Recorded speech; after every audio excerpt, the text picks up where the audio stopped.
Assalamualaikum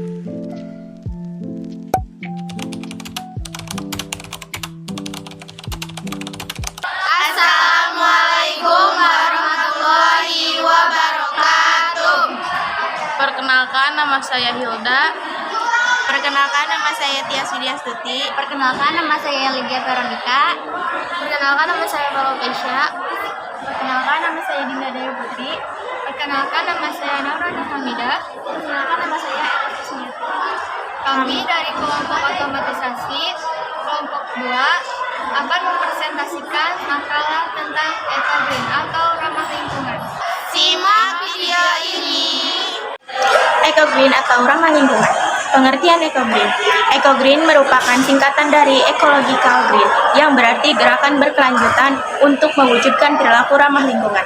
Gerakan ini dimulai dari tahap perencanaan, pelaksanaan, dan pemakaian material yang ramah lingkungan serta penggunaan energi dan sumber daya yang efektif dan efisien. Sederhananya, eco-green berarti ramah lingkungan. Gerakan ini berfungsi untuk mengurangi pemanasan global. Pada era revolusi industri 4.0, banyak individu dan organisasi mengampanyekan pelestarian lingkungan hidup. Banyak program peduli lingkungan yang ditawarkan seperti pengurangan penggunaan plastik, pemisahan sampah organik dan anorganik, pengolahan limbah, serta penanaman kembali pohon. Hal tersebut dilakukan karena kerusakan lingkungan hidup semakin parah hari ke hari. Konsep eco-green tidak hanya ditetapkan dalam kehidupan sehari-hari, tetapi juga dalam perkantoran. Beberapa perusahaan menerapkan eco-green di perkantoran sebagai wujud kepedulian terhadap kelestarian lingkungan. Tujuannya adalah untuk menciptakan lingkungan kantor yang bersih, indah, nyaman, dan sehat. B. Masalah lingkungan hidup. Masalah lingkungan hidup banyak disebabkan oleh aktivitas manusia atau antropogeni, termasuk di dalamnya aktivitas perusahaan dan rumah tangga. Masalah-masalah yang menjadi dampak dari aktivitas antropogeni antara lain sebagai berikut. 1. Efek rumah kaca, pemanasan global, dan perubahan iklim. Rumah kaca adalah bangunan yang dinding dan atapnya terbuat dari kaca dengan tujuan agar panas dari sinar matahari tertangkap pada siang hari, terperangkap di dalam bangunan sehingga pada malam hari suhu di dalam bangunan tetap hangat. Hal ini biasa dilakukan oleh petani di negara 4 musim agar kegiatan bercocok tanam dapat tetap berjalan walaupun suhu pada malam hari menjadi dingin.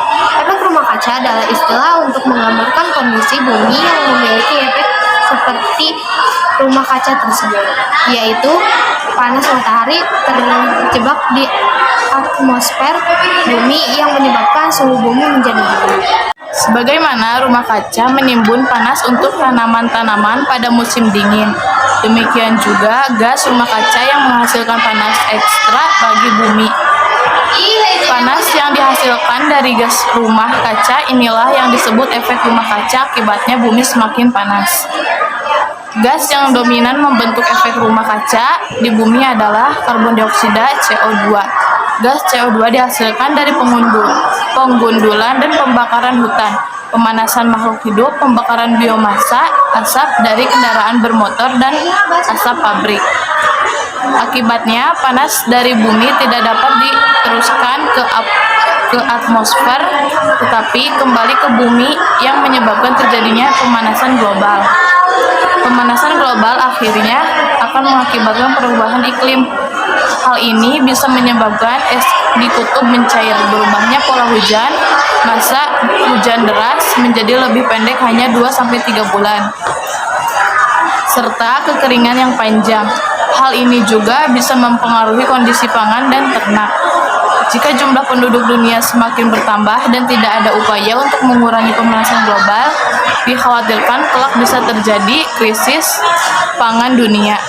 Lubang ozon dan pemanasan global. Pada kenyataan, pemanasan global tidak hanya disebabkan oleh efek gas rumah kaca, tetapi juga menipis lapisan ozon. Lapisan ozon di atas atmosfer berfungsi untuk melindungi bumi dari sinar ultraviolet yang dapat berbahaya bagi kehidupan manusia. Ketebalan ozon berkisar antara 20-40 km yang jika dikompres pada tekanan udara di permukaan laut hanya akan menjadi setebal 3 mm. Lapisan ini bisa dibilang sangat tipis dan rapuh sehingga sangat memungkinkan untuk berlubang jika lapisannya terus menipis. Lubang ozon pertama kali ditemukan di Kutub Selatan pada tahun 1988 dan semakin melebar. Setiap harinya penyebab utama menipisnya lapisan ozon adalah gas klorofluorokarbon CFC dari kaleng semprot pendingin dan pabrik busa plastik. Mitigasi merupakan masalah lingkungan hidup, khususnya dalam ekosistem air tawar yang diakibatkan oleh limbah fosfat PO43, seperti senyawa nitrogen dari pupuk kimia. Hal ini menyebabkan air tercemar, banyak alga dan gulma yang tumbuh di permukaan air tersebut akan berebut oksigen. Oleh karena itu, di area yang tumbuh banyak alga dan gulma akan terdapat sedikit sekali, bahkan tidak ada sama sekali ikan yang bertahan hidup. Hujan asam terjadi karena adanya pelepasan belerang dan nitrogen oksida dari pabrik yang menimbulkan panas, seperti industri motor, industri pulp dan kertas, serta industri peleburan. Asam yang dikeluarkan menyebarkan melalui angin dan turun ke bumi, baik sebagai partikel kering, hujan maupun salju. Turun sebagai partikel kering, keadaan ini disebut dengan posisi asam. Sementara itu, jika turun bersamaan dengan hujan disebut sebagai hujan asam. Endapan asam yang dihasilkan baik itu dari posisi asam maupun hujan asam dapat menghancurkan kehidupan biologis. 5. Polusi air, udara, dan tanah. Polusi air terjadi karena adanya limbah. Sebagian besar limbah tersebut dihasilkan dari aktivitas rumah tangga dan perusahaan yang dibiarkan mengalir ke sungai atau danau atau tidak diolah dengan baik. Sebagian spesies yang terkena limbah beracun di sungai, danau, rawa, dan laut akan mati. Sebagian lagi akan dikonsumsi manusia yang justru memicu munculnya berbagai macam penyakit. Sementara itu, polusi udara disebabkan oleh asap kendaraan bermotor, asap pembakaran, dan asap pabrik yang menghasilkan limbah dalam bentuk partikel gas. Udara yang tercemar polusi udara tersebut akan sangat berbahaya apabila dihirup oleh manusia karena dapat merusak organ pernapasan. Paru-paru yang rusak bisa berdampak pada gangguan sistem kekebalan tubuh manusia. Bahkan hal terburuknya adalah kematian.